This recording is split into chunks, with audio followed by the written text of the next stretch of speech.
everyone, and welcome to another brand new episode of the Cine-Files live here on the Cine-Files YouTube channel. I am the Outlaw John Rocha, joined as always by my co-host on the Cine-Files, the man with the plan, the man who does the research, and the man who loves to talk about politics with me sometimes. And certainly today, film and politics are certainly slamming into each other in our live discussion today of 7 days in May.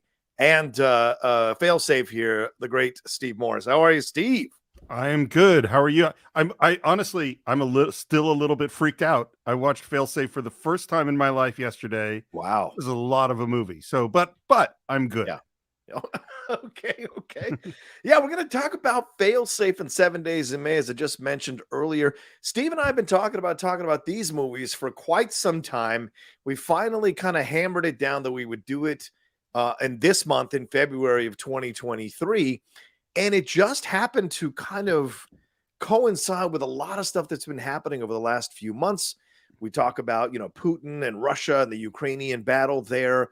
And we just got that China spy balloon shot down. And then we heard there were possibly 3 other China spy balloons that have rolled through during the Trump administration, which of course they pushed back on and said didn't happen. Feel about that as you wish. And then also recently we passed the 1 year anniversary of the January 6th insurrection, and we see people getting put in jail. We see people still going to trial. We see some people who were involved in it serving in the U.S. Senate, which is really crazy. And both of these films have to do with elements of all of those things, with Failsafe having to do with some technological issues possibly causing World War III and what a president would have to do in a situation like that, and dealing with Russia and trying to figure out what the middle ground is there, and 7 Days in May, which deals with a military-led coup attempt to take over to take out the president and take over the United States. So a very intense film, Steve, starring some phenomenal actors up and down the cast lists. So what are your thoughts just starting off with about these two movies? Well, the one thing I want to add to your list of crazy things going on in the world that relate to these films, sure, and that is the rise of AI. Yes, great point. In the last 2 months, in the last 2 months, we've had this huge step forward in AI, and Failsafe in particular is about how much do we trust the machines to take care of important stuff, right? And so, I think. What's so crazy to me, by the way, is A, that both of these movies came out in the same year. Yes. That B, Failsafe and Dr. Strangelove come out in the same year. Well, there's a great story behind that, by the way, which we're going to get into with Failsafe. But yes, go ahead. Can't wait. And then that I had never in my life seen Failsafe, and you had never seen 7 Days in May, and that is sort of how all of this kind of came along. Yeah. Is like, well, let's jump into the Cold War movies together. And they are both scary and so different in terms of style, emotionally super different. It was really fun watching them back to back for me. Well, 2 fantastic directors as well. Well, I mean, yes, I would say fantastic. I mean, I think John Frankenheimer certainly has done some damn good political movies. If you look at the original Manchurian Candidate and this film, 7 Days in May, and then when you look at Failsafe, that's Sidney Lumet, still in the, now, for lack of a better term, nascent stages of his career as well as a film director. So both really well-directed films that were released in the 60s and were topic in the same year, by the way, 1964. Both of these films, as you mentioned, Dr. Strangelove being in the same film. So clearly, this was a time when this fear of what might happen in the world was becoming more and more predominant within the American community, right? We just experienced John Kennedy's assassination literally less than a year before these films had come out. We had the Bay of Pigs situation with Kennedy in Cuba. We'd had the Khrushchev situation with the Cuban Missile Crisis. So all this stuff was very much in our minds. We were constructing drills for kids to start doing in their classrooms if there was a nuclear bomb to go off. So this was very much something that people were aware of and were in constant fear of, that persisted all the way up until the Berlin Wall came down in the 90s. So Yeah, just really incredible how people sometimes, like I saw a tweet earlier this week, Steve, it drove me insane. Some critic, some young critic tweeting out, what black and white movies still matter nowadays? Let me know which ones I should watch. And I almost lost my motherfucking mind because I could have gone on a 40 to 50 tweet thread full, full, each tweet full of black and white movies that people still need to watch. Because as you said, with the advent of AI now happening now and taking these leaps and bounds, which people think I'm crazy for, but I'm telling you, it's going to fucking happen. And seeing the topical nature of something like fail safe, that we've relied so much on our machines. We were literally recording this on a machine for people to watch. We relied so much on these machines that we sometimes take our foot off the gas and our foot off the brake and want the machines to do the work for us. And in the end, that could be what ends up costing us. So to start with, because there's a lot of stuff there, as there always is when I go on my things, which I apologize always to Steve for. Yes, if I didn't enjoy a Rocha rant, I would not have signed up for this job. Fair enough. So, but just to go back to the dude that wants to know about black and white movies and shit. It was a female critic. It was a female critic. So the dudette. So just to go back to that, can you imagine someone saying like, are there any books that were written before 1970 that I should read? Like, it is the stupidest. It's saying that art wasn't great art, you know? Yeah, right. Like it's saying that if you go and read, I don't know, you go and read Hemingway, or I just read on my quest to read every book I've ever purchased on Audible. The most recent tough book was David Copperfield. Oh, and that's a book that was written almost 200 years ago. And that's a damn good book. The idea that only since 1970 did artists figure out how to do things that were relevant to the human condition is absolutely fucking ridiculous. Black and white films are beautiful, and that person shouldn't call themselves a critic. So that's my rant. There are quite a lot of critics who are younger critics nowadays who don't go back and watch the classics and think it's ridiculous to go and think they're just as viable to analyze something, when you don't understand that these are the films that influence the filmmakers that you want to laud today and talk about and write great articles and record long ass videos about. They're influenced by the classic films. So why wouldn't you want to go back and watch these films to understand the influences of these filmmakers that you admire so much, and why their films are so good because of the influence of these filmmakers? You know what, and obviously this is off the topic, so I'll make it really quick. Is there's a difference between what I think you and I try to do on the Cine-Files, which is to go deeply and explore in depth, in detail, with great understanding, and to teach even about a film. And what a lot of people think a movie critic's job is, which is to go, I liked it. Yeah. I didn't like it. Like, just what is your emotional reaction? You don't have to know anything to have that reaction, and you have the reaction and you say it. And you know what? And I'm sure some of those people are great and they're funny and they're entertaining, or their taste match with yours, and that's totally fine. But I'm not interested in it, you know?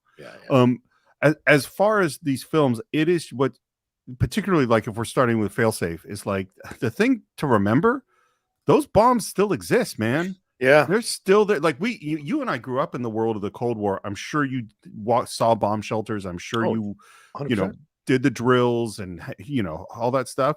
And we act now like, okay, there's no Soviet Union anymore, so we're cool. And it's like, no, they have dismantled some bombs. There's still plenty of bombs to blow up the entire planet. They still exist. And now, if we're worrying about technology, we're worrying about new technology like AI.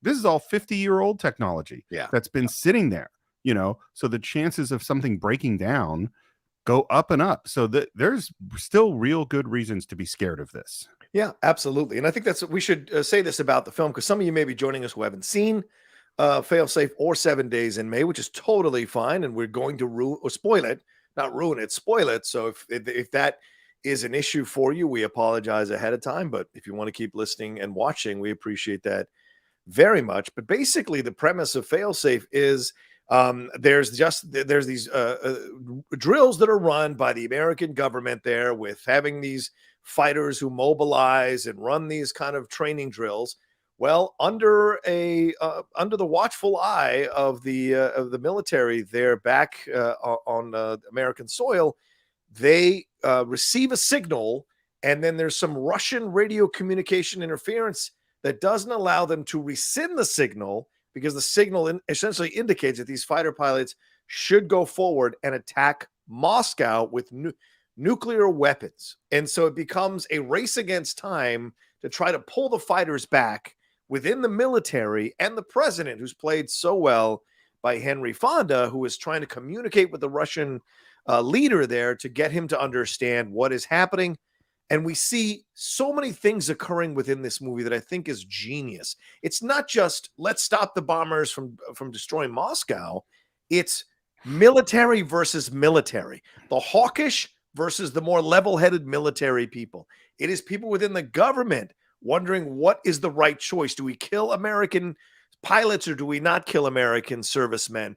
What do we do? And then the decision by the president, in order to appease the Russian premier and not launch a full-out nuclear war that would essentially decimate every country on the planet, he orders the bombing of New York City. An American president ordering the bombing, nuclear bombing, of one of the biggest cities and one of the greatest cities, arguably, in the country, in order to balance out Moscow being destroyed because of a mistake on the American side and an unknowing mistake on the Russian side.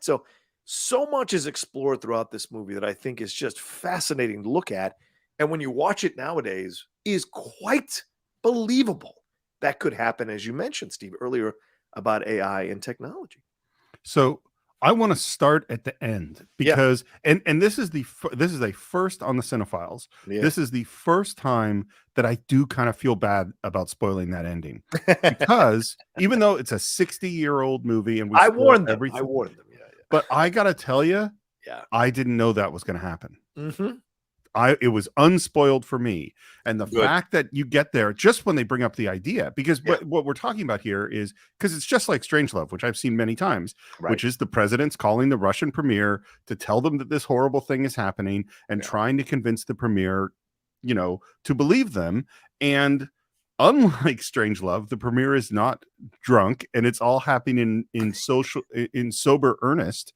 And the method that the president uses to convince him after everything else is, if we drop a bomb on Moscow, we will drop a bomb on our bomb on New York, and that will avert the war, because now you will believe I bombed my own city. That's how honest I'm being with you and how much I want to avoid the war. And it is shocking. It is shocking to me that, like, at the end of the movie, that I'm like, holy shit, that's what they did. And that is so. That's why I say I'm still freaked out by it, And it speaks volumes about what this kind of power. And look, Oppenheimer is coming out in just a few months, and supposedly that's going to really explore what that whole process was like, and the emotional toll that took on everybody, and the psychological toll and the mental toll that took on everybody, because when they realized the implications of what they had created. And so what we see here in the film. And again, by the way, this is in the early stages of when this thing was legitimately a fear.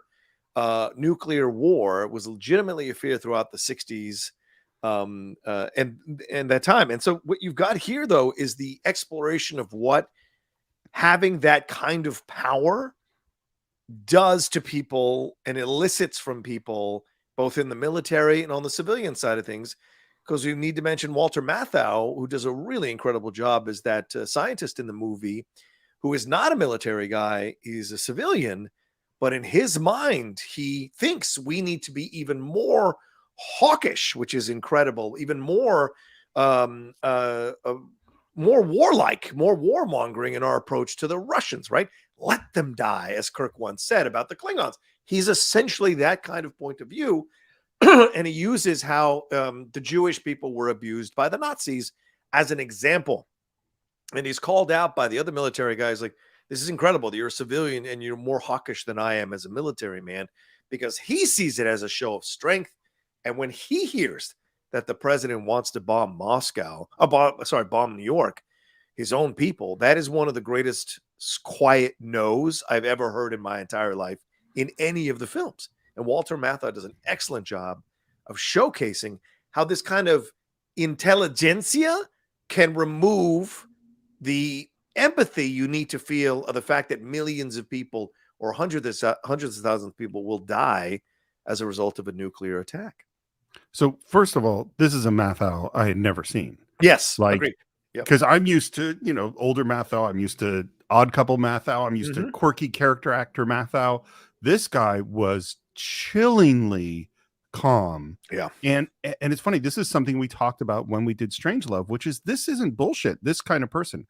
Oh yeah. They're totally referencing. There's I know we when we did Strangelove, we talked about this idea of game theory and this guy, Johnny von Neumann, who is one of the great scientists who helped develop the computer, and then he ends up at the Rand Corporation, and he develops this idea of game theory, which is the prisoner's dilemma, which we won't go into what it's all about. But basically, his mathematical scientific conclusion is that the most reasonable strategy is a first strike against Russia. Yes. Is that we're just gonna, because it's so dangerous, we can't trust them. If they strike us first, we won't be able to retaliate. If we strike them first, we might be able to stop them from mostly retaliating. And even though we'd kill millions and millions of people, that would be the best. And this was an argument happening at this time consistently. And the idea of it, it is just mind-boggling to me, that particularly his use of Nazi Germany and the killing of 6 million Jews as his justification to kill 100 million people is terrifying. Well, I also think this is yet another example of why these classic films are so important to revisit and put in your resume of films that you've seen, because this is intelligent screenplay. This is an intelligent screenplay that is constantly challenging you and showing you the different points of views, and in a way that you're almost understanding or sympathetic. One of our viewers now just said there's a lot of exposition at the beginning, but by the end I was glued to my set watching the movie. And that's understandable. There is a lot of exposition because a lot of us don't know what's going on at those higher levels of security and government and military stuff. So having him explain all that stuff to us lays the groundwork for us so that by the time we get to everything starting to fall apart in the last 40 minutes of the film, you're absolutely riveted to the set. Absolutely. And that's what's great about this kind of stuff. The screenplay by Walter Bernstein, adapted from the novel by Eugene Burdick and Harvey Wheeler. And I keep going back as a guy who served in the military for 8 years. To me, the military stuff was really engrossing. Seeing the one general who understands that this is incredibly dangerous, they need to shoot down their own men or have their own men exhaust their fuel and afterburners in order to at least make an attempt. They're not going to get there in time, but make an attempt to try to stop this plane, or these 6 fighter jets rather, from dropping these bombs. And then in the end, you have another military man who has served with him, who essentially attempts a mini coup in the room there by physically attacking the other guy. Won't give information to the Russians when the president demands that the military work with the Russians to help shoot down that plane so all these Russians don't die. He is convinced, the other military guy, the colonel, he is convinced that this is a trick by the Russians, and that they're trying to make us scramble our fighter jets to make our defenses weaker so they can attack us. And there are people in the military who 100% believe that all our enemies are much more sneakier than we give them credit for. And we see that come to fruition in this in that scene in the room there, Steve, and his absolute convulsion at being unable to reveal the secrets shows you how deep his dedication and loyalty is in his mind to his country, that it would absolutely physically shut him down before he'd ever surrender a secret about the military. It's insane. Well, and what's crazy to me, just on a more humorous note, is that the guy that ends up coming in to give the secrets when he can't do it is Dom DeLuise. a young Dom DeLuise, yes. I was like, is that Dom DeLuise? He does a great job because he is so pained surrendering the secrets. And by the end, he's ashamed, as a military man. It's incredible how it's done.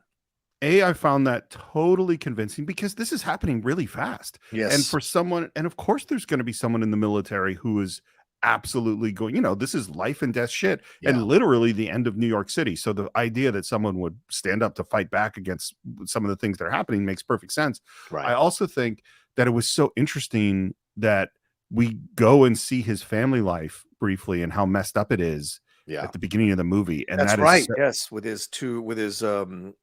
Drunk parents. That is such a weird, and it's funny too. I there's so many thoughts, and one of them just based on that scene, and in a lot of ways, the way this whole movie is filmed, is that I think we always talk about the influences of the French New Wave and all these things that create 70s filmmakers. Yeah, Sidney Lumet is part of the origin of 70s filmmaking. Yes, like 100%. Yeah. This movie is stylistically so weird and intense, from the opening bullfighting dream to going to that weird place with that guy's family. And then the fact that the president and Larry Hagman are just alone right behind you right now are just alone in this room. There's nobody else there. And so the movie has stylistically all these different visual things that are going on. It's very intense the way it happens. And I want to go back just for a moment to Walter Matthau and some of the attitudes, the more hawk-like attitudes. Yeah. Because this isn't just about the Russians. As soon as you start, one of the first steps that you need before you can go to war is to dehumanize the other side. Absolutely. They don't value life the way we value life. Right. And we've heard that about the Afghanis, we've heard that about Vietnamese, we've heard that about immigrants, we've heard that about that somehow they don't value life. And one of the things that I loved is after that moment happens with the colonel losing it, we're talking to the Russians, and the Russian general says, I understand, we've had similar things happen here. Yeah. Is that they're just as scared and just as, going through the exact same thought process about the Cold War and about nuclear war as we are. Yes. And this movie, and that is the argument that Walter Matthau is making that is not true, because he thinks they're not, because they're all monsters, Right. And as you said, there are a lot of people who believe that, who've never spent a day studying another culture or being immersed in another culture or speaking with people from another culture, what that experience is like, because they don't want to know. They want to 100% just believe what they believe and screw anything else from breaking through those blinders and America, America, America. And I think that's always a crime. It's not about being a globalist or any of that nonsense they come up with. It's a matter of understanding we're all human beings. And we've all been raised and essentially indoctrinated in all our countries to believe our way of life is the best way of life. Now, is that the right, correct thing in every country? No, but that's what people have been kind of forced to believe or kind of indoctrinated to believe. And even now, I don't want to get too political, but these are political films. We're trying to remove teaching what happened in our past in the civil rights era, what happened in our past before the civil rights era, all these terrible things that we did to Native Americans, to Black people, all things that we did in our country. There are a large segment of the populace that wants to remove that knowledge from being taught in schools because they how can I say this? They ignorantly think that is somehow corrupting people's opinion about America. And again, it's this idea of wanting to construct a reality so that nothing gets in. And I love that it's that colonel who is having this convulsion, being unable to tell the secrets about the planes, who is coming from this broken family life. Because there's almost a sympathy there, Steve, for me, because to him, this is order. For once in his life of chaos, this is order. To betray that order would destroy him from the inside out, because that's a foundational construction of who he is as a person. And so when he's being dragged away and he's screaming, "You're a traitor, you're worse than all of them," the body wilting down and being dragged away by the MPs, there's so much symbolism in all of that I think is speaking volumes. Because not only that, real quick, the fact that it comes from a poor family, in essence, that's where the military recruits a lot of people from poor families, saying, hey, you can make money, you can have a job, you can 20 years, you'll get a pension. And a lot of poor people go into the military, or who don't have a lot of options from small towns, go into the military because there's a possible future there. And they take advantage of that. Having been in it for 8 years, I can tell you that. So these are the things that are coming through, and the film is working on multiple levels that I think is fascinating when you watch and analyze it. Well, and I think too, there's a classic hypocrisy that frequently people don't see or don't choose to see, which is we think the Russians or whoever the bad guys are evil monsters. Right. And we, as proof of that, we list some of the shitty things that they do. Right. And then we say, in order to protect ourselves from the evil monsters, we have to get our hands dirty and do some shitty things. Yes. And then we go and do a bunch of shitty things. Now, I'm not going to say which superpower during the Cold War did the most shitty things. Right. But we were overturning governments, installing dictators. There was torture and all sorts of things going on around the world, which is a perfect motivation for the Russians to now list all the shitty things that we do in order to justify all their shitty things. Of course. I mean, we installed Saddam Hussein, and what we had to go back and take him out later on because of all the things that were going on. And we have done that in numerous countries, as you said, and that has led to the situations where a lot of these countries have this kind of hatred or distaste for the American foreign policy, and so that's coming through here in this movie as well. These conversations about, and we're really going to get into that in 7 Days in May, but here in Failsafe, it's touched on this approach of how they do things. Another element to the film that I think is fascinating, Steve, we should talk about is how this dialogue between the Russian president or the Russian leader, I should say, and the president is handled here in conversation, because Walter Matthau is in essence kind of correct in a roundabout way where he posits that if we let the bombs hit Moscow, that will debilitate the Russians, and their natural belief will be destroyed because they think if they are just staying the course, communism will take over the entire world. But if we let this bombing happen, it'll change their point of view and they'll come to us on bended knee. Whereas what you see is the Russian leader is just, he wants to believe the president. He very much wants to believe the president. He just is his hands are tied because he has to do something to defend the Russian people. And in the mad scramble of things, one of those fighters does get through because of the rapidity with which everything is happening and the miscommunication that happens. And so now the Russian president has that conversation with President Bao bombing New York. So it's a fascinating film it's a fascinating thing that explores this relationship between a Russian president and the president himself. What did you think about all of that? That whole scene, as you mentioned in the room. Well, the first thing just on Walter Matthau and his predictions are almost always wrong. Like our predictions about, oh yeah, the war in Iraq is going to be easy. They'll us, 2 weeks. And we were right in terms of the military part of that war not being a tough war. That was correct. Yeah. All our predictions about what was going to happen after, and the same in Afghanistan, the same in Vietnam, are not correct. Like, and because you limit, human beings down to this really small thing. As far as what's going on, first of all, I wrote down as I was watching it, man, Henry Fonda is one of my favorite movie presidents. Yes. I mean, my God. Yes. Yeah. That guy is nerves of steel, calm as hell in the worst circumstances. I thought Larry Hagman was amazing. Yeah. To be, and imagine that gig. Like, this is one of the great movie stars, and it's just going to be you and him in a room. Yeah.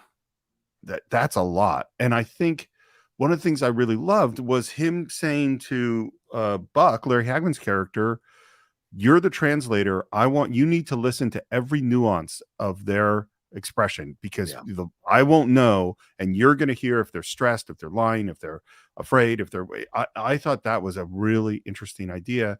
And what I loved about it was so the opposite of what Matthau had said the character of the Russians were. Right. They were just as desperate to protect their people and desperate and really wanting to trust. To find a way to trust.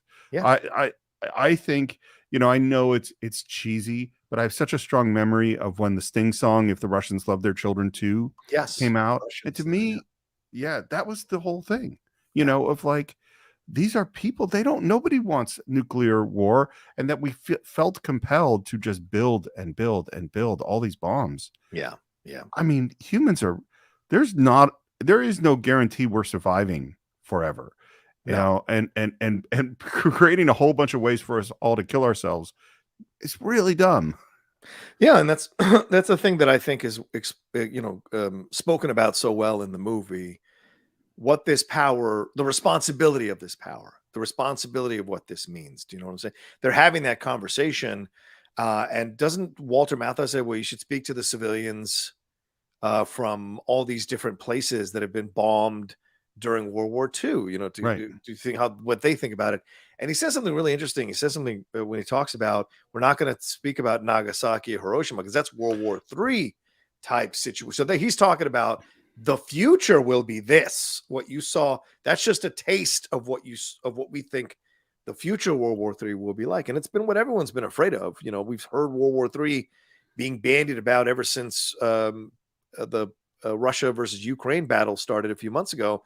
The idea that people use to scare everybody for their political purposes is that World War III is around the corner because of this war, or if we don't do anything about this war, you know. So it's just a fascinating thing that people have on the tip of their minds. And this idea that nuclear weapons are still in play in all of this, you know. One of the other things that really struck me watching the movie is the good and the bad of duty, of the soldier, you know, like these are my, because you know, I know that when they would put someone in the silo or put someone on one of these, you know, bombers, that they would have to pass a psychological test that said that they would really go through and do this thing. And of course, you know, you served in the military.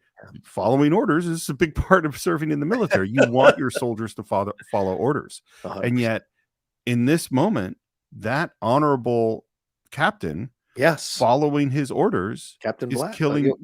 No, the captain, right? I'm sorry, Colonel Grady, who was Grady, who was flying the plane. Yeah. And then, but then you also have Blackie, who is this unbelievable sentimental character. He's also following orders and doing a horrible, horrible thing, but maybe a necessary horrible, horrible thing. And he kills himself in the process because of the utter shame he feels of what he's doing. And of course, we have that dream sequence at the beginning, and he ends up that coming around full circle by the end of the movie. Yeah, where he realizes that the Matador is him destroying that bull, you know. And so it's just the images at the end. I mean, I think this was, you know, of course, if this came out nowadays, you know, there's a certain section of the populace who'd be screaming, "This liberal Hollywood trying to tell you how terrible America is. We would never bomb our own people," all that nonsense. But I think the end of the film really carries power, seeing the images of these people and knowing or not knowing that the nuclear bomb is coming. And I think that it may have been played for a little bit of emotion, but I think it earned it by the end of the movie to have a on the nose type thing at the end of the film to show you that all this beautiful life in New York can be absolutely destroyed at a moment's notice, and that the president of the United States did it. You know, I mean, I can't even imagine what the congressional hearing for that's going to be, Steve. I mean, can you even imagine? I mean, he'd probably be impeached within months for making that decision. And that's the crazy part of it all, because he sacrificed, in essence, himself, what he thinks in his mind, sacrificing his political career and the lives of all these people in order to save the lives of everyone else on the planet, right? So the old Star Trek thing, the Spock thing, right? The needs of the many outweigh the needs of the few or the one. In that moment, he is choosing the needs of the many over the needs of the few in a horrific way, in a tragic way, but in a poignant way for a film that's been set up to be kind of, I don't kind of say very technological in a devoid of emotion. That moment really brings it all home, and then you're locked in for the rest of the film all the way to the end. So first of all, I love the way Lumet handles it. And if some filmmaker making it today would show a big nuclear explosion and lots of special effects, it would suck. Yes, it would just suck.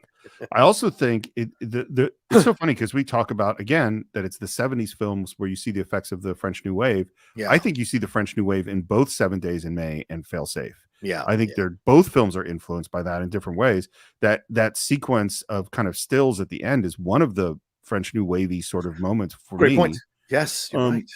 And I also think there's this line in Frank Miller's Dark Knight Returns where they're talking about Batman, and they say, well, how do you deal with him? And And Gordon says, this reminds me of something I read years after World War II about FDR, that he knew that they had broken the code and knew that the Japanese were going to bomb Pearl Harbor and let him do it because Roosevelt believed that that was necessary to get them into the war.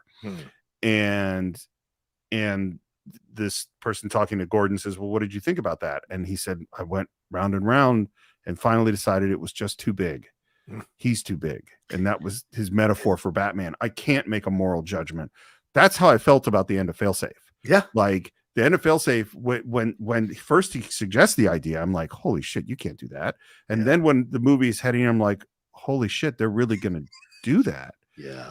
And I can't say it's the wrong decision because it probably killing whatever 10 million people in Moscow and New York, including his wife, by the way, his own wife. Well, and Blackie's family that they're in New York too. That doing that probably did save tens of millions of people. Yeah. But can I go, therefore it's the right decision? I think he absolutely should be impeached. You know what I mean? Right. You know what I mean? Like he should be put on trial for this. Yeah. But I don't know that there's any. I mean, it's a heroic and terrible decision. It's really a haunting ending to a film. Yeah, there's a great line we're going to get to in the next film where Frederick Marsh, as the president, says, Harry Truman had this phrase, the buck stops here. And the buck, in essence, stopped there for Henry Fonda. He had to make that decision. And the thing is, it's fascinating to watch Henry play this character because Henry is such a composed, almost laid-back actor, but there is so much going on that is just radiating off of him, even though his energy is more relaxed. And when he's in that room with, which I thought was great to make it a sparse room, as you see behind me, somewhat lit, little noirish in the lighting, to have them back and forth from the dark into the light, from the light into the dark, I thought was really great. And what struck me too, Steve, is kind of an aside. It's a shame that Larry Hagman ended up on I Dream of Jeannie because, yes, it's a great, successful show and he made the money, whatever, but this was a fucking good actor, man. You know, and like Darren in the Inherit the Wind, that actor, I think they're good actors, but you got to find your way wherever you can. But Larry had that intensity and that steel. And of course, he ended up being on Dallas. So great. But I think, if the cards had gone a certain way, he might have had a really great future in movies. Because there is a real mix. There's a lot of levels he's playing with as this character. And in the back and forth when they're not on the mic or not on the phone with the Russian president, there's a lot that comes through in terms of the chemistry and the talent between him and Henry Fonda that I think is so much fun to explore, as you mentioned earlier. No, I totally agree. And I'm reminded as I was watching Fonda's performance, and I think it was Lumet who said this. I don't think, because we've had two Fonda movies previously. One is 12 Angry Men and the other is Grapes of Wrath. Right. And I think this was something that was said in 12 Angry Men, which is I think Lumet said that Henry Fonda is incapable of lying on camera. Is that if Henry Fonda says it, it's the truth. Right. And I think that's so critical to this. I'm just saying what's right. It's like the fact that he's literally is making the decision to kill his wife never enters in on his face. Right. He's like, this is what must be done, and this is how we're going to do it. You know? I think there is a question of who's making this decision. And he's earlier in the film about shooting on the fighter pilots, and the president asks who makes that decision, and the general tells him, you do, Mr. President. And it comes across his face that he's understanding the scope of what he's going to have to do and what new level he has now found himself thrust into as a president and the decisions he has to make. We should hit the cast a little bit. We've talked all around. Walter Matthau, certainly fantastic in the film. Henry Fonda, as we mentioned earlier. Dan O'Herlihy, for those of you who've seen the film, that is the old man who's in charge of Oscorp, or not Oscorp. Oh God, what is it in RoboCop? He is the old man who is in charge of the company in RoboCop. That is Dan O'Herlihy, who tells him, Dick Jones, that old situation. Edward Binns, who is Colonel Grady, who's the one who rejects all the attempts to tell him to stop, even from his wife, which is a beautifully acted scene and harrowing. That is juror number 6 from 12 Angry Men. So great to see him being part of another Sidney Lumet movie. And I have a trivia question for you, Steve. Frank Overton, who plays General Bogan. What Star Trek original series episode was he on? Oh, crap. I should know this.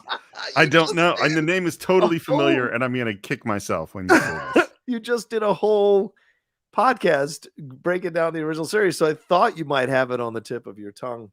I thought you would know it, but I don't know. I mean, do you know it? Do you not know it? I don't know it. Do you want to come around to it? What do you think? No, just tell me, and I can just feel dumb. This Side of Paradise. Oh, yep. He's the main guy. Yes. What's his name? I don't remember, but yes, now that you say that, that is him. Yes. Yeah, I didn't remember. It was the last thing he did before he died of a heart attack in April 24th, the same year. 49 years old. 49 years old. Someone posted that there should be a Rocha Steve Scott 3-way battle of Star Trek trivia, and I'm like, I'll lose. I'll lose. Please. Yeah. I'll lose. To Mance, I will fucking lose. It's not even a question. Yeah.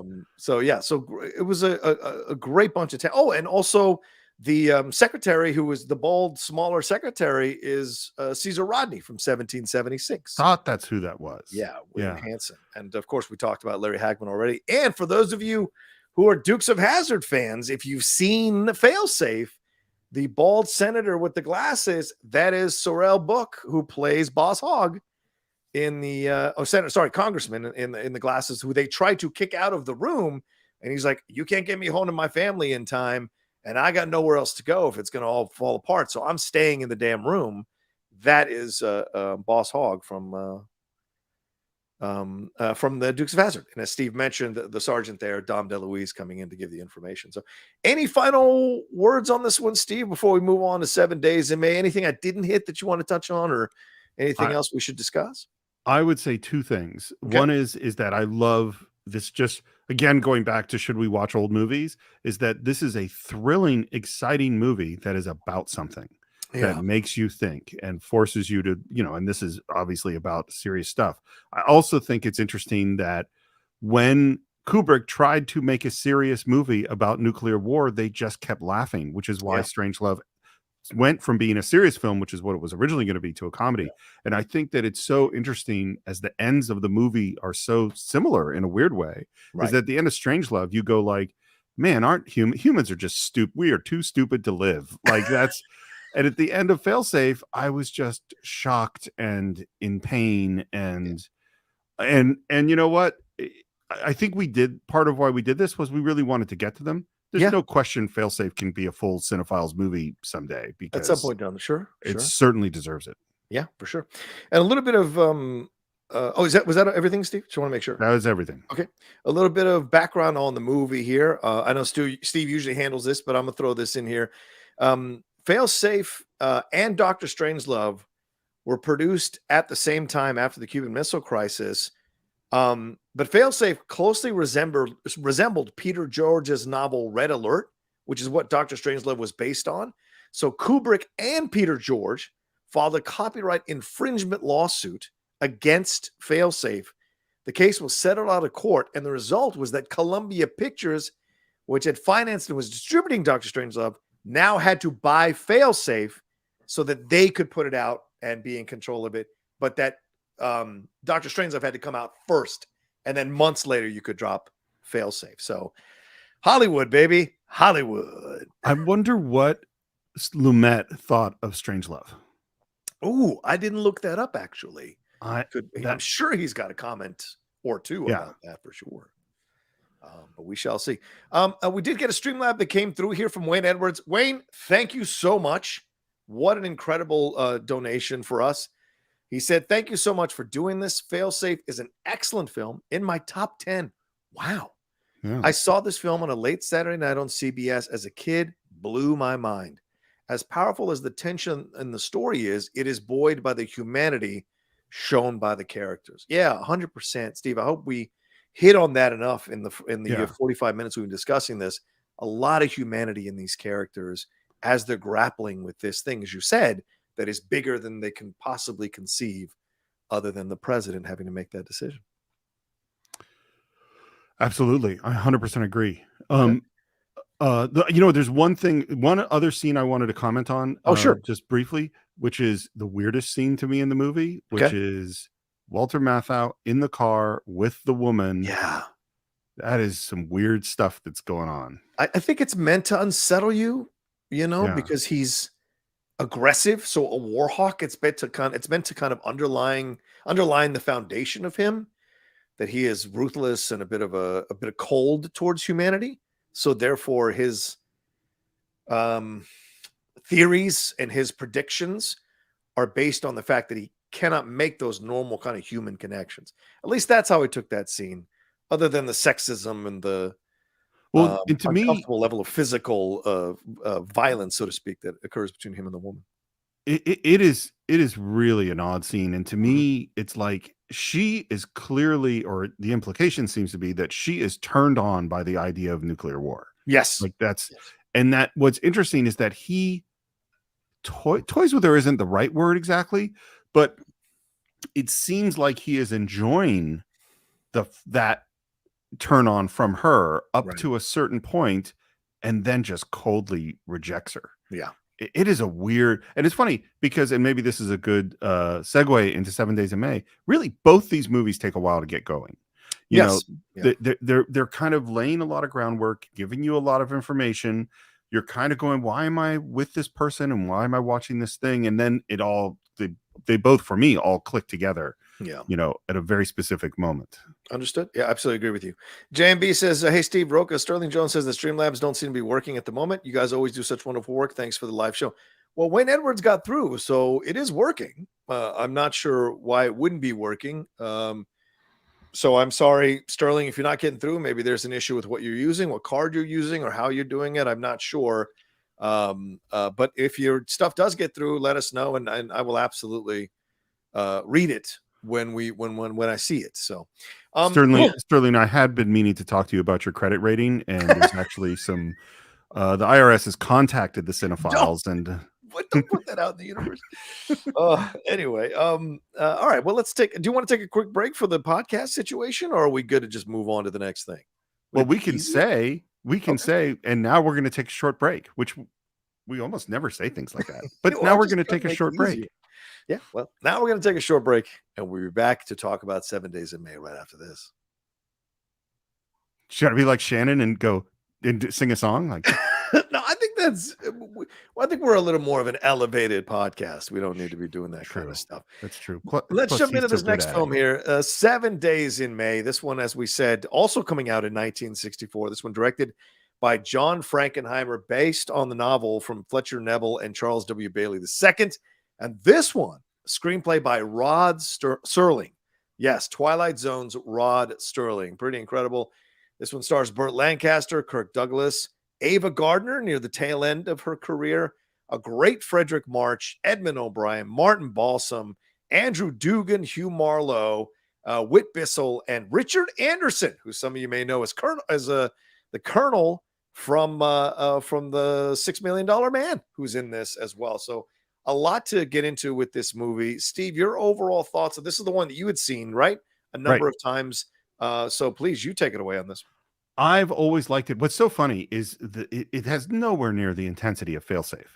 Like this is more, to me, I think Failsafe is like the emotional, intense one, and this one's more intellectual. This one's more about loyalty. This one's more about solving the mystery, and it's also, and what's interesting to me, all the times that I had watched it before this, there had never been an attempted coup in the United States. Yeah. And watching it this time, there has. Yeah. And if there are people out there who don't think there was an attempted coup, you are welcome to your incorrect opinion. Fair enough. What did you think of it, seeing it for your first time? I tell you, I initially, when we first chatted about it the other day, I thought I was only about 20 to 30 minutes in the movie, and I was like, this is a little slow. And as a person who's been in the military, some of the stuff I'm like, would that happen? But once Kirk Douglas understands what's happening, the film absolutely goes to a whole nother place. And this is quietly one of the best acting performances I've ever seen from Kirk Douglas. Usually Kirk is like, I'm the star, and he makes it very clear. It's a very understated performance that he delivers here, and it's all in his eyes. And I think Frankenheimer understood, if I keep that camera close to his face, this guy's going to give me everything I need to have to show the internal struggle he is having, where his opinion on this treaty, which is the basis of all this happening, this treaty correlates with the guy who wants to overthrow the government. But his dedication to the principles of the Constitution, even as someone who agrees with this treaty, is what he is warring with inside of himself and what he cannot betray in the long run, because he does believe in the levers of power and the system of checks and balances. And this is also one of the most chilling portrayals that Burt Lancaster has ever done, who's always been one moment away from being a villain in every one of his movies. Oh yeah, and certainly played a Nazi in Judgment at Nuremberg, but even in From Here to Eternity, he's a bit of an asshole as a military guy to Montgomery Clift and some of the things that he's putting him through. And so there are moments throughout all of his movies where Lancaster has that ability to go harder edge. So to see him be this kind of a guy, and I tell you, the scene between him and the president, when Frederick March, who's fantastic in the movie, by the way. He's great, right? He's so good. Yeah. I can't wait till we do Best Years of Our Lives at some point down the road. But the back and forth between him and Burt Lancaster in that scene in the president's office there, it was chilling, because that's a fun fantasy scene before last year. Yeah. Watching that scene now scares the shit out of me, because there are people in government, a current government, who would absolutely sit in that position that Burt Lancaster was in, with the kind of hubris, the kind of arrogance, the kind of megalomania that a person would need to have in order to think that they are saving the Republic by destroying the principles that the Republic was founded on. And that is unsettling as hell to watch. And Frankenheimer does a great job. When you see Burt Lancaster approach the desk when he's talking about, I could be president tomorrow if I wanted to, there's a real fear that comes across you when you're watching that, especially given what's happened in our country the last few years. So I think Burt Lancaster is amazing in this movie. And part of it is his just restraint. And I think one of the interesting things about his character is, I think there's no question in the film that General Scott is a great man. Mm-hmm. That it's not bullshit. That and we don't know what his military record was. We don't know what his accomplishments are. But my sense is that everyone, and in particular Kirk Douglas's character, admires the hell out of this guy. Is that up until the point that you realize that he is trying to take over the government. And I think when he says that he could, walk out the door tomorrow and be president, I think there's reason to believe that that's true, Right. Well, and it's kind of similar, right? We hear that a president who has a 29% approval rating, he's doing this treaty that is essentially should be a positive, in that it's unilaterally destroying the Cold War by reducing the nuclear weapons on both sides. A war hawk like Burt Lancaster's character, who is what is his name again? Air Force General James Mattoon Scott, would look at that as a weakness. You're weakening America for its battle, rather than understanding that this is the best thing overall for both sides, right? He's a war hawk. He thinks, just like that Colonel did in the other film, in Failsafe from the Broken Family, that we must have the advantage over the Russians always. We must have the ability to destroy them. And look, his logic is not unfounded, or unsound rather, when he's there in front of the congressional inquiry talking about they have never adhered to any of these pieces of paper or treaties that we've done with them for years or for decades. Why would they do that now? And so you understand his logic, as misguided as it may be, which I think is so great with a villain. You have to understand the logic of the villain to make it work in a piece like this. And he does an excellent job, because he disappears, Steve, for about an hour of the movie. When he comes back, he's there. And I will kind of correct you a little bit on, we do hear what his military service is when that essentially that Fox News host introduces him at that rally, saying that he is a 4-star United States Air Force general who had won 6 Purple Hearts, 2 Distinguished Service Crosses, and the Medal of Honor. So we're aware of that, right? And even at the dinner with the senators, Kirk Douglas is one of the senators makes a joke about his Christmas tree ornaments on his chest. And he's like, he pushes back on him for what those things actually mean to him. So there's a lot of the civilian versus military in 7 Days of May that I think is fun to explore as well. Well, so a bunch of things. One is that's why I actually think pairing Failsafe and 7 Days in May is like a perfect pairing. You're right. Because the president in 7 Days in May is trying to avoid the situation in Failsafe. And the arguments 100%. And the arguments of Walter Matthau are the arguments he would be for General Scott. Yes. They are saying, no, we cannot trust the Russians. We have to remain militarily strong. That's all it is. And the thing too is and then what you get, and this is what I really love about it, is that to me, it points out such an American, what I believe in America is about, which is that George Washington could have had a third term as president, and he chooses to step down and not run again, right? So that will become the tradition, the peaceful transition of power. The fact that the military is not supposed to be political and merely execute whatever the democracy, whatever our republic has decided. And that Jiggs, the Kirk Douglas character, that's what he believes in. I disagree with this president. I didn't vote for this president. I don't like this treaty. And yet I am going to go against the person I really admire because that's what you're supposed to do. Yeah. Yeah. And you see it happen. You see it go in stages, right? It's almost, how can I say this? It's almost like a polite coup, so to speak. Mm-hmm. And certainly between Kirk Douglas and Burt Lancaster, between Jiggs and Scott, because they circle each other from the beginning of the movie. They seem to be in cahoots in terms of friendship, right? He's like, you did a great job in front of the correctional. He's like, all right, well, then I should take you out for a drink. Well, then I have to agree with you to go out for that drink. But we see the Richard, I guess I always want to say Richard Goldman, but we see the actor there who plays the guy from $6 Million Man. He has got the harder edge. He's monitoring. He's the aide to Scott, and he has suspicions about Jiggs, which of course become true by the near half the movie.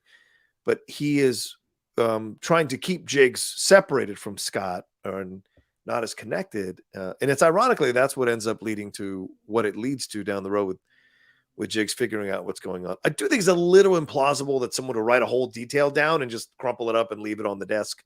Yep. That's probably that's the least good clue. Like all the stuff with the Preakness, all the stuff with the senator show, all that stuff. Well, I love the kind of happy-go-lucky guy who's just accidentally sharing military secrets. and then you're right. The way that Colonel Richard Anderson or whatever, it comes at him is so, and you see the wheels turning. I think all that, and that's why, yes, it is slow as it's setting up, but then when those wheels start turning, it's really great. And I think the scene where Kirk Douglas goes to tell the president is such a fantastic, and what I love, his awkwardness. It's like, I really don't want to do this.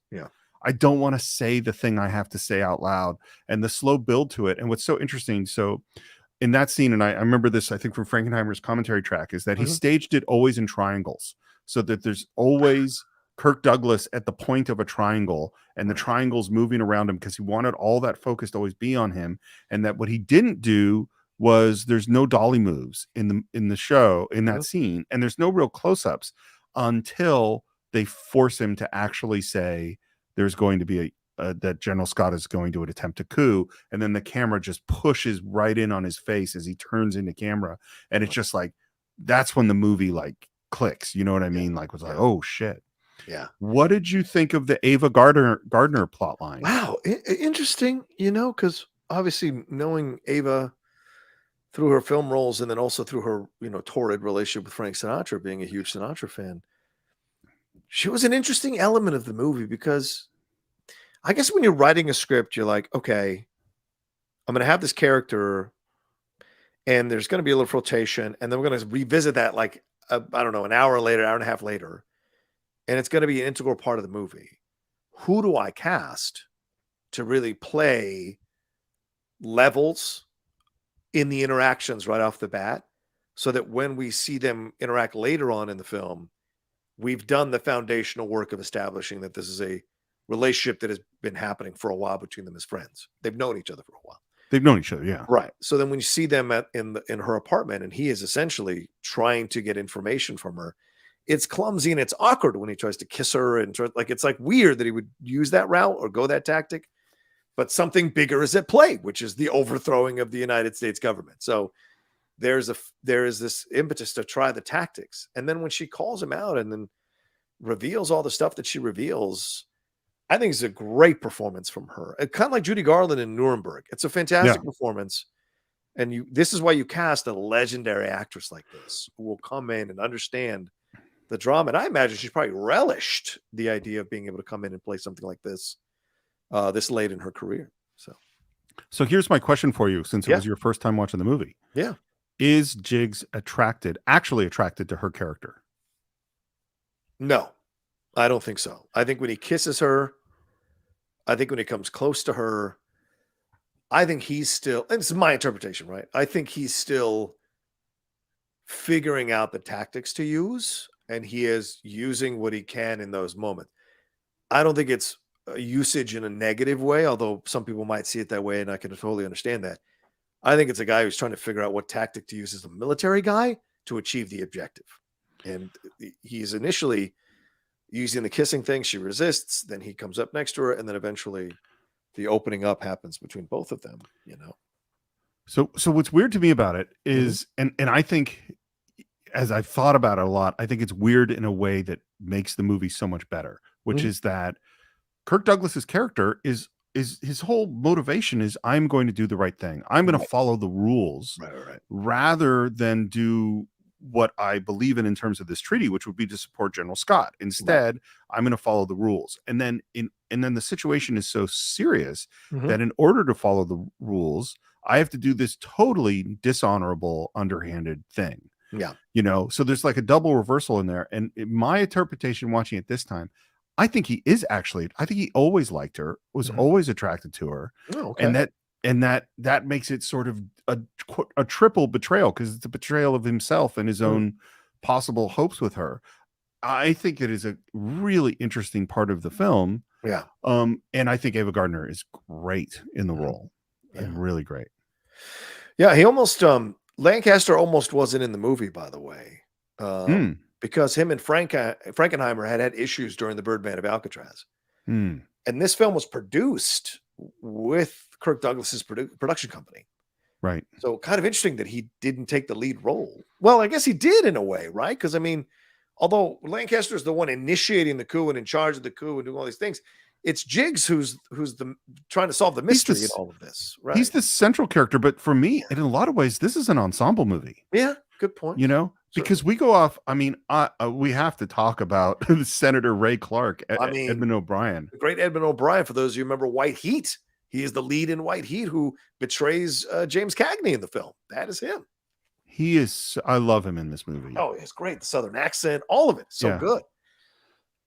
Well, and him going off to find this military base and then being locked in the room and then trying to get him drunk and all of the stuff that's going on. Yeah. And the very nice colonel that's the buddy of Jigs that just disappears. I mean, there's just, well, and that's why, and then we go off and follow Martin Balsam to go meet John Houseman. To John Houseman, right? Who isn't even credited. He is an uncredited in the original cast. He is not credited. And there he is playing the one person of the military that did not want to participate in the coup.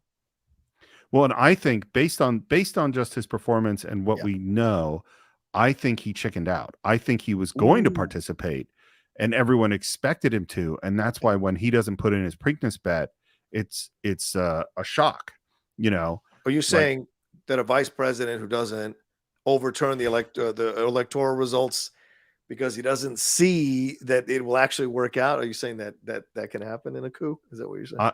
I don't think I was saying that, but yes, I do think that.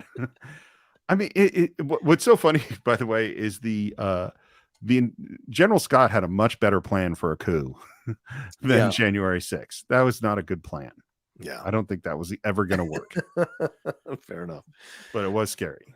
Well, no, I would disagree with you. I think January 6th would have absolutely happened if a if two things didn't stop it. I think Pence, and I also think what happened in Georgia. I think all those things were essential because 100 plus Congress people wanted to revisit these electoral results. And if it had been a Republican Congress, I'm just saying I don't know that it wouldn't have happened. And that scares the shit out of me, to be honest with you, which is why this film had more, not because I prefer one or the other, and I do, but not because of that. There is a rule of law, and we must follow this rule of law. And there is a tradition. There are elections. We have to respect that. And that comes through in the movie. In that scene between Burt Lancaster and Frederick March, he's saying to him, you want to fucking change shit in the country? Run. A year and 9 months, you can run for president and do it your way. Have the nuts to stand up and deal with the election process instead of taking power like a fucking coward. Step up and deal with the thing that you want to protect. You claim you want to protect, but you're violating the system that we have set up in order to achieve, that our founding fathers set up in order to achieve power in this country to become president legally and with the mandate of the people. But he wants to violate it because his megalomania or his arrogance, his hubris, thinking that he knows better for the American people than they do, pushes him into this position. So I love the back and forth. It's such a rare back and forth. He doesn't run. If you want to do it, run. I'm at 29%. You could probably beat me. Get out there and campaign. Get out there and run.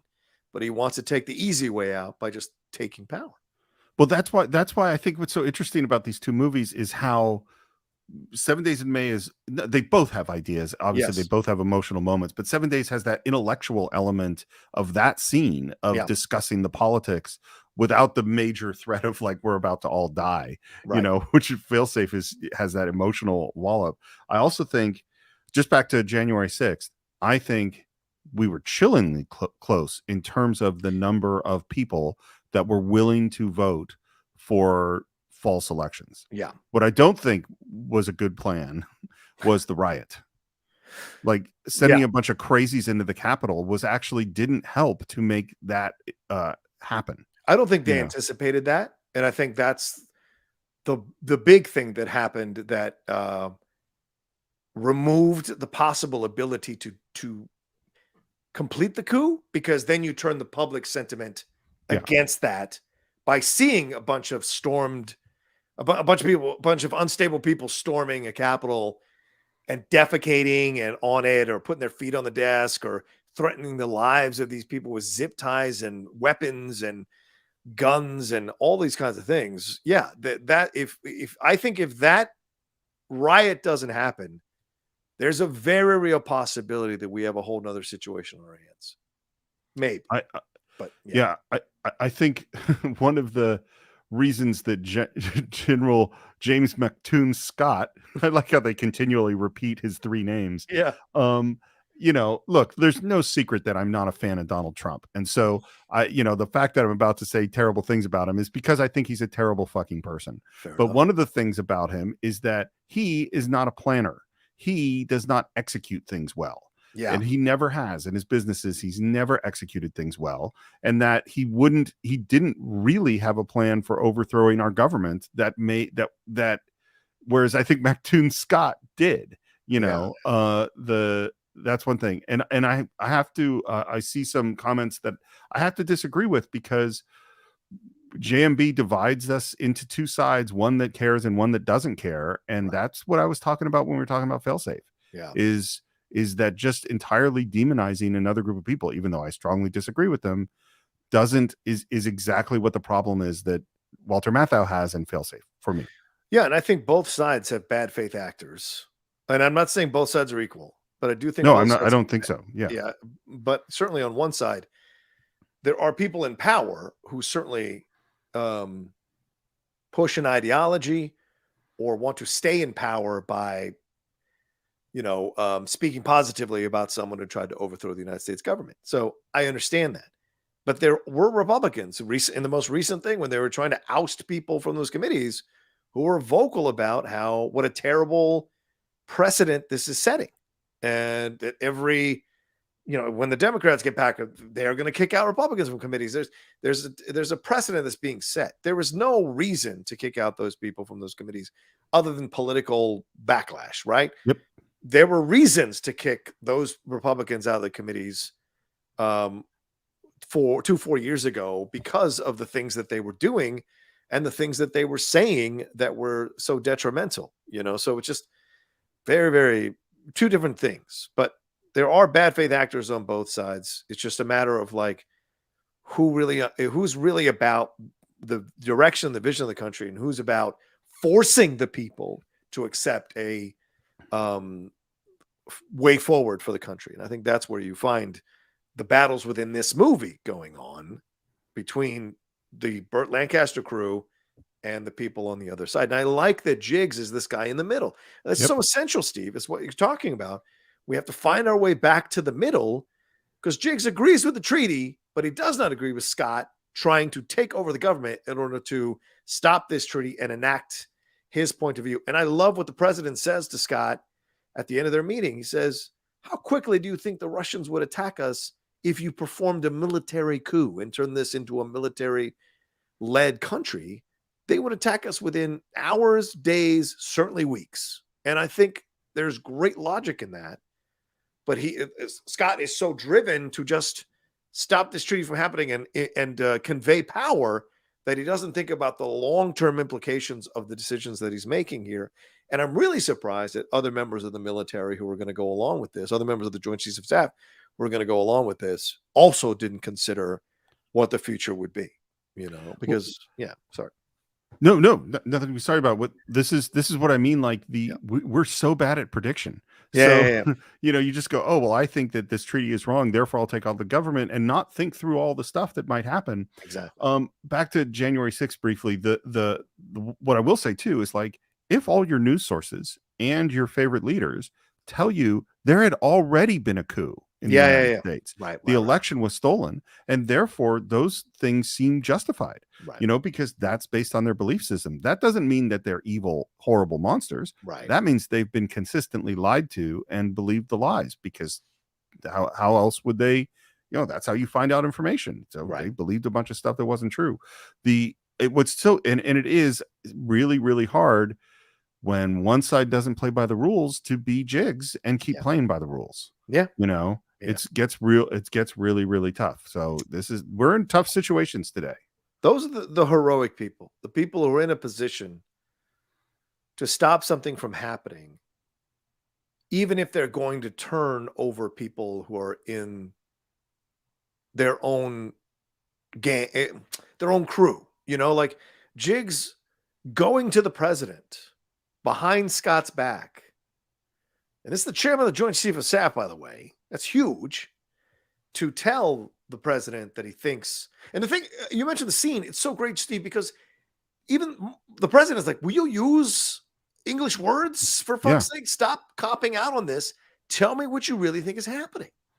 And he finally puts it on the table. And so I love that it pains him, kind of like that colonel in Failsafe. Like it hurts him to be able to say these things, because military men, we are conditioned, or we are trained to believe that the higher ups, know better, and we're also trained to believe that we are an arm of the civilian president. We are an arm of the president. The idea that you would think you need to take over that arm destroys the system of checks and balances in the country, and that's where it goes too far. And I like that the film explores that. But Steve, we should also talk about some of the chilling moments in the movie, right? As you say, I mean, Martin Balsam's character is killed in a plane crash when he has the evidence of John Houseman's participation in the coup. He is killed. The senator who is being held there, Edmund O'Brien, is being held in that bunker. If it isn't for that favorable general or colonel coming down to talk to him, who knows Jiggs, he very well could have been stuck in there and the coup would have gone off. So there are just some chilling moments that happen, and them showing up, those two guys, his aide and the other guy who's the columnist or the newscaster, whatever he is, the right-wing guy, them being there at the fishing at the same place where the president claimed he was going to be fishing. They were going to kidnap the president. And so there is some very chilling stuff that happens throughout this movie. That, you can't tell me, oh, it's black and white. Why do I have to watch it? There's real shit that went on, that is going on here in this movie that's scary to think about. The coup almost succeeds. Yes. I mean, it is real close to succeeding. And I think too, by the way, the relationship with that colonel who finds the senator at the base, that's also about loyalty. Because of his loyalty to Jiggs, because he trusts Jiggs, and therefore he puts his career and life on the line in order to do this. And I even love the debates when they bring in the advisors, and there's the people who just don't believe that this is real. Like, I don't believe this thing. And the arguments about how you handle it, and and also this is also definitely a movie which makes me, I don't really want to be president. It's not, it just seems like a terrible, both of these movies, it's like, oh, this seems like a rough job. I mean, I'll do it. But yes, I understand. Yes, it's a lot to conceive of, to think about. And that's why it's important to have, and like, as we see in the movie, important to have people you can trust.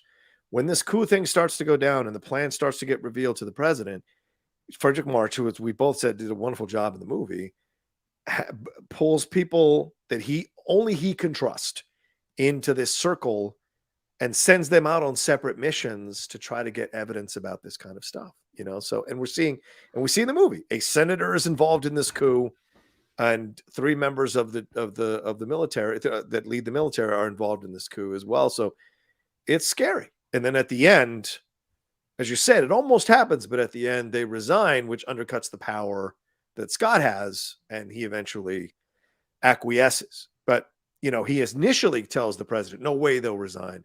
But then when they do, from pressure from the president, he eventually, gives in. So what do you think about that ending? Did you think it was a little, what's the word I'm looking for? Was it a little anticlimactic? Or did well, I love the speech. I love the speech the president makes. Whew. I like speeches.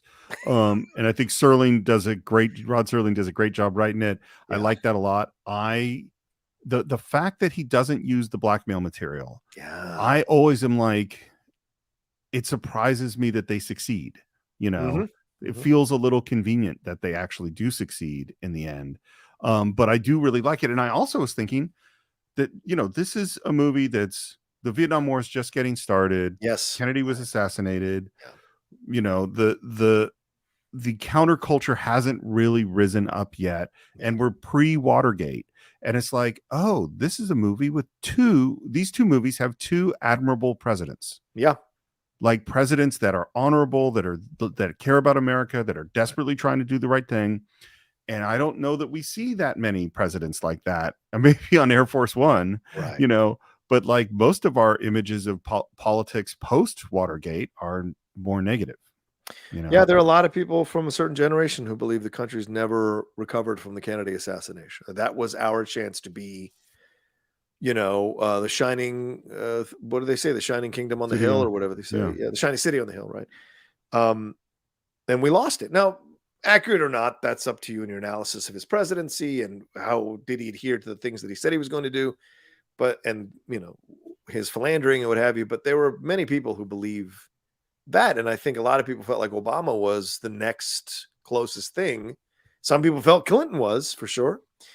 But yeah, it's an interesting thing because you're right. Right before we get the betrayals.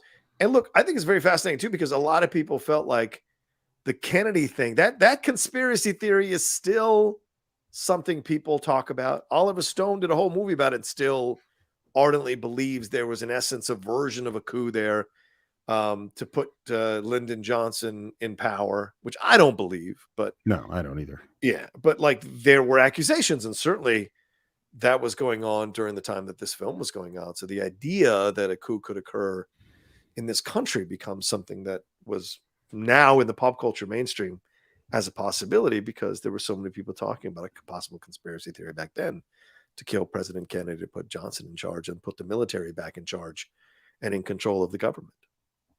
Yeah. There's, by the way, there's a new book by a guy who knew Lee Harvey Oswald. Ooh.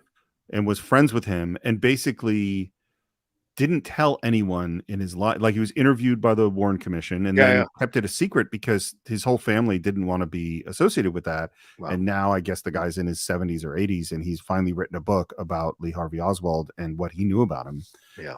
And I heard him interviewed, and he says that there was no conspiracy. So yeah, see, there we go. I don't know what more people need to hear. For God's sake. Do we have more Streamlabs or? Yeah, we do have a couple. Let's roll through them. Justin Toder says, "Hi, John and Steve. A great double feature discussion today with these two films. I have seen Failsafe once long ago, but never seen 7 Days in May. We'll have to fix that." Yeah, you will, Justin. Please watch it. Take our recommendation. Failsafe is on Blu-ray from Criterion, so it's sitting right here. I have the Blu-ray for Failsafe, so we'll try to remember to buy it. Thank you for this show. Thank you. And if you do get a chance to watch 7 Days in May, let us know what you think. We'd love to hear. Absolutely. JB sending in some more here saying, what do you guys think are the modern or contemporary counterparts of these two movies? Ooh, I feel like Crimson Tide and Watchmen duplicate some of the elements. There's a whole bunch. Definitely Crimson Tide. Crimson Tide is we have some kind of an error. And what's interesting is, like, with Failsafe's approach to it is that guy's going to follow orders. The colonel who is flying the plane is not going to question it. Crimson Tide is, what if we have a disagreement and I love Crimson Tide. I've said it many times. I think Watchmen definitely does. I think War Games definitely inherits something from Failsafe. I mean, that's the techno, and you got to go even to the Terminator movies, because the Terminator movies is, again, the idea of trusting technology too much that causes a war, you know? Yeah. What about 7 Days in May? Have there been coup films? Wasn't Clear and Present Danger? Wasn't he trying to? Yeah, kind of, maybe. Yeah, I mean, I'm trying to think of. I mean, certainly there have been movies that have looked into the underbelly of America and asked some of those questions about. But I don't know that there's been, and it's interesting too, by the way, because they're both Failsafe and 7 Days in May remakes. Wait, we did a watch along of Air Force One. And that is an attempted coup, in essence. Air Force One, right? Is it an attempted? I don't think it's an attempted coup. Is it? They're not trying to take over the government. Secret Service guy is working with to get the president, right? To kill the president, isn't he? Right, but assassinating the president isn't necessarily a coup. They're not trying to take over the government. What? Yes. So, what do you think would happen after they kill the president? There's going to be okay with Glenn Close becoming president? Who's going to stop Glenn Close from being president? Xander Berkeley and Gary Oldman, I would imagine. How are they going to take over the government? That's a good question. How were they? Yeah, I don't think it's a coup. I mean, Lee Harvey Oswald kills Kennedy, but that's not a coup unless Johnson is connected. You know, I have to think about this more. Maybe. Okay. Maybe we need to do another deep dive into Air Force One and just try to really figure this out. Okay. I'm trying to think of other films that could be coup. Was there an attempted coup with the American president? No, just an election. Okay. That is another positive version of the presidency, though. That's true. And that's a movie I like a lot. I'm looking through some of these movies, trying to think if there's any, or trying to see if there's any of them that are necessarily coups.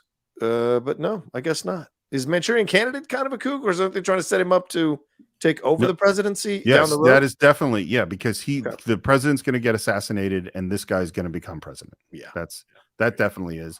I got there. Yeah, go ahead. What? Well, it's funny because that's Frankenheimer. I like Manchurian Candidate. I have never loved it as much as many people do. I don't know how you feel about it. But you haven't seen it in decades, right? Probably 20 years. I remember when I'd had the DVD job, I did the DVD. So I watched it a bunch back then. Oh, fair enough. Yeah. Maybe it would be different as we're older now. Maybe it would strike us differently. I don't know. But I agree with you. I didn't think it was that thrilling of a film. But certainly some of the scenes in that film were great scenes. Yeah. I like this. J&B said Alan Rickman was trying to take over President Nakatomi's building. That's for sure. That was a coup.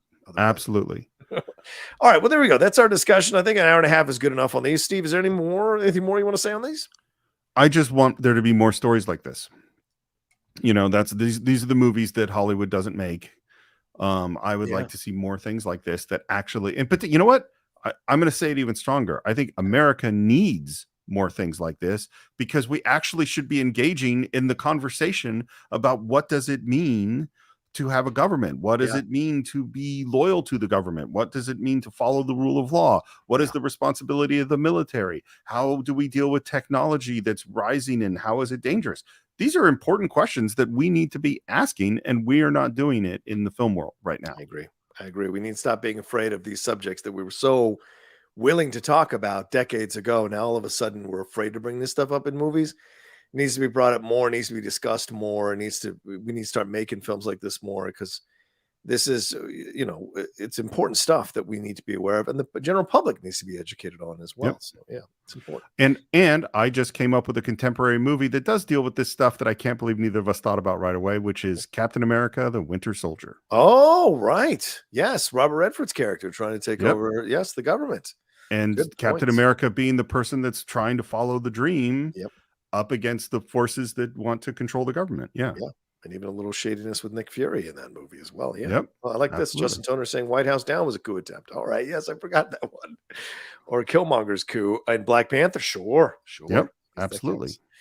Although he had a rightful claim to the throne, to fight for the throne. So I don't think it was much of a coup. He had a rightful claim. So, well, it's still a coup. Well, actually, no, because it's within their rules. Yes. He's following. He followed the rules. He challenged the dude.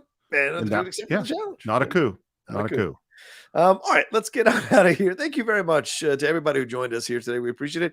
Thanks for the Streamlabs. Thanks for the super chats. And thanks for the lively chat here that we had throughout. I wasn't sure how many people were going to show up for this discussion. So the fact that we had a lively chat and a number of you showing up for us, that means a lot. Please remember to subscribe to the channel. Ladies and gentlemen, it's so important to subscribe. For those of you who are watching now, for those of you who are going to watch this later, subscribe to the channel. We've got to get our numbers up on the YouTube side of things.